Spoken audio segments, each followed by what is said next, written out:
Hey everyone, Liam here. So today's video is going to cover the basing for how I did the desert bases for my High Fleet Titus. You can see the Broodlord on screen, that's the result that we're going to go for. I'm doing it on the Lictor base that you can see below. It's because it's a smaller base, I wanted to show that you could still get some really great effects with quite minimal effort and experience for that matter in a smaller area. So if you've got any questions or any feedback, leave them in the comments below. I am going to be doing more Tyranid tutorials in the future because I've had a lot of requests for them, quite frankly. So they're going to be based around if I get anything on commission or for any models that I do in my army in the future. So they're going to be a bit sporadic, but we will have more. If you want to support the channel at all, my income comes from commissions and tuition. So if you want me to paint something for you, a nice centerpiece, feel free to get in touch. Or if you need help with your painting at all, if you want to progress, feel free to get in touch with me through my Facebook or my Instagram. The links are in the description below. So here we go. Right, so first up, I have here milliput. The reason for that is I really dislike, especially on slightly larger bases, when they're just perfectly flat. So just mixing up some milliput, and I'm going to put that on the base. You can see there that's Agralan Earth from GW. I've got some Deadlands Tufts from Army Painter. I'm going to have an assortment of debris, so you can see there those are little bits of rubble, broken bark. You can see I've got bark on screen. This is just wooden bark. You can get it from playgrounds and fields and all sorts of stuff. I have 3 different sizes of sand. So I've got some sharp sand, the granules are quite large, and then I have some yellow sand and then even thinner. And I'm going to put them all together on screen so you can actually see the size difference. Now I know this may seem a little bit overboard, but when it comes to basing, variation is huge. Having some variation in the size of the pieces that you have on your base, it just makes it so much more believable and interesting, and that's one of the main reasons why these bases look really good, in my opinion. So variation is incredibly important, so something to bear in mind. The paint inside of this is actually not very important at all.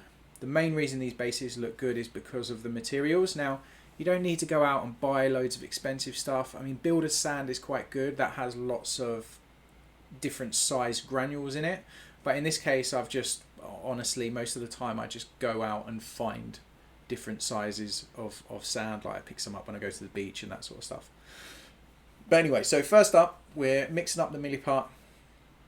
I'm not sure if anyone needs to know this or not, but milliput, you mix it up 50% of each side of it, work it together until it becomes one colour, until it turns yellow in this case. And keep your fingers wet or moist, don't keep them soaking wet or anything, but basically that will stop it from sticking to you. And all we're going to do is we're going to place it on the base in some kind of random pattern, just so it gives some kind of variation to the base itself, so it's not just one flat surface. So straight away our base is somewhat more interesting than it was, because let's be perfectly honest, how often is like the ground outside in a natural area actually perfectly flat? It's incredibly rare.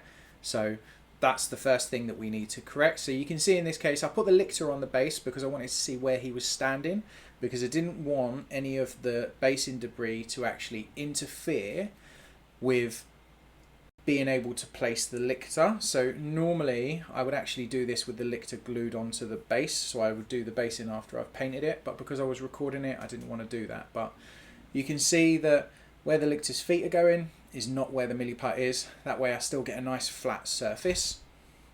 Or at the very least, if you want to put him on the milliput, you need to make sure that your character still stands level, because if the model is still leaning really far over, it's going to look proper iffy. But so the milliput's down. You notice I'm not even waiting for it to dry. I'm not bothered if it moves. So the first thing that I'm going to do is I've got that bark. Now this is dried bark, something to bear in mind. So I'm experimenting here. There's no perfect way of doing this. You just need to experiment, see what you like, and work with it, honestly. So I'm using super glue. You can use PVA glue for this, but I'm just incredibly impatient. But I'm using super glue. You can see that I've got that bark and I'm crushing it up in my fingers. Basically, I'm just twisting it around. This gives you lots of small pieces that look like rocks. And in that pot, there's other stuff. There's older pieces of broken bark and cork and that sort of stuff that I've just had laying around. And again, the reason for this is because it gives you lots of variation. So first thing we're going to do, as I said, the super glued piece of big bark there, you can see I super glued it down because I'm impatient. This is the stage where we just go to the scatter debris, the dirt, the rocks, that sort of stuff. So I cover the whole base in PVA glue, and then I'm going to start with the largest debris first, the largest basin pieces first, and then I'm going to work towards the smaller.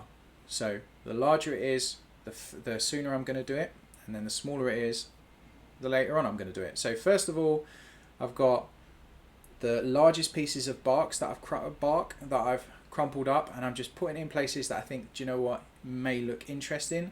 Some of these pieces you're not even going to see, and I know it may seem silly to even bother, but the reason being is because what it will do, sometimes you'll see it come through the base and it will give you a nice interesting shape that will break everything up.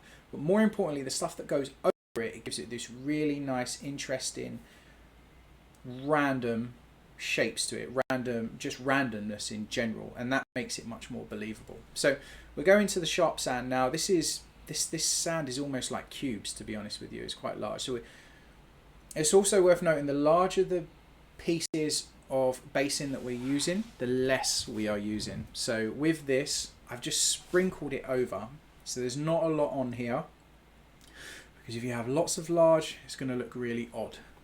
So I just sprinkled that over, and then we're going over to the builder's sand. This is smaller granules, and you can see that I'm using a lot more. Now what's going to happen is you will end up getting gaps in where you've placed the sand, and that's absolutely fine. That's the perfect place to put the next sand that we have. This is really, really fine, and what's going to happen here is this is going to fall into those little gaps where we haven't got, where those previous basin materials haven't slipped into. And what you'll find with this stuff, if you were to only use this stuff on a base, it would almost absorb the PVA glue and go like a paste. That's how fine it is. So you can already see on screen, it's looking really good. We've got lots of really nice variation there, and we got some nice shape to the base as well, which is really, really important.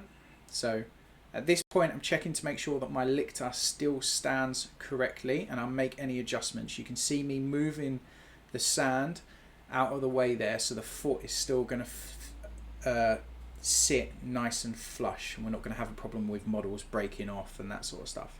And if you've got him standing on the milliput, it can be quite handy to really push him into the milliput as well, because what that'll do is you won't really notice, because it will look like his foot has stamped it into the ground, but it also give you a bit of a stronger bond when you glue him down. But yeah, really important stage while you're basing. If you've got a model that goes on, you really need to make sure that it's actually going to stand. Right, so this is I think it's called Agrellan Earth. It's the Crackle GW paint. You can see it on screen anyway. I love this stuff for basing, but I don't like it the way GW use. Not that they do it wrong or anything, but I like it to going over or under what I'm already doing. So first things first, this is a thick layer. So I'm putting down a couple of blobs of really thick Agrellan Earth. And the reason for that is because the thicker this paint goes down, the larger the cracks will be, and the thinner the paint is, so the less you put down, the smaller the cracks will be. And also if you add water to it, it makes it much flatter. But the reason why we're doing this now, the reason why we're doing it after we've put all the sand down, is because all of a sudden when you put Agrellan Earth down on a flat surface, you get just a cracked desert, dried out looking surface, and that's really cool, but can be very boring. It can be very samey. There's not much variation in it. Whereas if you put it on things like sand, if you put it on an uneven surface or rocks, it will give you really interesting shapes. So what will happen is, instead of just cracking and having like zigzag lines or whatever it does, when you put it over this stuff, it will lift, and it will almost create like little mini canyons. Right, so this is the base after it's all dried. So this is the milliput's dry, the PVA with all the basing on top is dry, but more importantly, the crackle paint is now dry, and you can really see how much it's changed and how much that crackle paint has changed the way this base looks. And you're going to see it even more as soon as we start getting paint on it and dry brushing the shapes out of it. You're going to see how much more interesting this base is, and a lot of that is because you have the variation in the different sizes of basing material we've used, but also that crackle paint in combination of putting it over what we have already done creates some really interesting shapes. And you can see along the center, it almost looks like it's created like this little mini canyon, like there's a little crack in the earth, and it looks great. It really does. So next up we're going to do the painting. That's the easier bit, but see how you see what you think. Right, so I've base coated the base with the whole red that we used from painting the Tyranids. So that's Vallejo Game Color, I think it is, whole red. And the reason for this is you're not really going to see it, but it gives underneath everything in the shadows a uniform look. And then what I'm using here is Vallejo Model Color Iraqi Sand, and I'm just dry brushing over the top of it. It really is that simple. I'm not doing anything special with this. It's just an army. I don't have time to do crazy elaborate bases. I know this has been quite a complicated process, well, a long-winded process so far, but when you're doing this, when you're making bases like this across an army, actually it's incredibly quick to go through these steps. But nice and simple, you can see on screen, dry brush of Iraqi Sand, and then I'm doing exactly the same. This time I'm dry brushing with Ivory, Vallejo Model Color Ivory. So we're using a similar palette to the color scheme for the skin on the Tyranids. I did this for a reason. I wanted the Tyranids to feel like they were adapted to the planet they were invading, and that was the idea. But it really is that simple. We're just doing some dry brushing, nice and straightforward. Next up, what we are going to do is with the dry brush, I now have a little bit more paint on it, so it's leaving quite a hard mark, and what I'm doing is I'm really catching those edges with the ivory. So it's around the edge of the base I'm doing it, because this is making it brighter. So where the model stands on the base in the center is going to be darker, and then around the edges or on those really high like cliff edges it will be lighter. Next up we're going to glue the grass tufts on. You saw them on screen, they're from Army Painter. Now these are sticky, but I don't trust them, so I super glue them down. I put a drop of super glue down wherever I want them, and I glue them onto the base. Now I really like these because they're really durable, and I think they look quite effective, and they don't come off the model. Like if you use grass flock, it goes everywhere as you play with the models, and it drives me up the wall. So the only thing that I will say with this is personal preference. I don't like a lot of them. The bases look very plain without them. The whole point of these tufts is to break up the monotony of that one color, because as soon as they go on, all of a sudden, even though it's like a wasteland base, a desert base, whatever you want to call it, it's still very lifeless. We don't want that, because lifeless is just a bit boring. So you can see as soon as the tufts go on, all of a sudden, so much more interesting. And that's it. That's literally how I've painted the bases. It's an incredibly quick process. Doesn't need to be complicated. So that's the finished base on screen. I hope you like it. Obviously I've painted the rim of the base black again, so it's looking nice and neat and nice and tidy. I'm hoping this is helpful. This is probably how I paint most of my army bases, or rather how I make most of my army bases, unless I'm doing something like urban rubble or I don't know, a marble floor or something like that. The combination of the crackle paint and different sizes of basic material when it comes to sand is really quite powerful. It gives you a lot of randomness and variation, and it just makes them so much more interesting. So I wouldn't worry about knowing what size size of sand I've used or anything like that. Just get some bark, break it up, experiment with the sizes, get some sand. I mean, I appreciate it's probably a bit expensive to go and buy loads of sands, but if you go to a builder's yard, you'll be able to see the different size granules.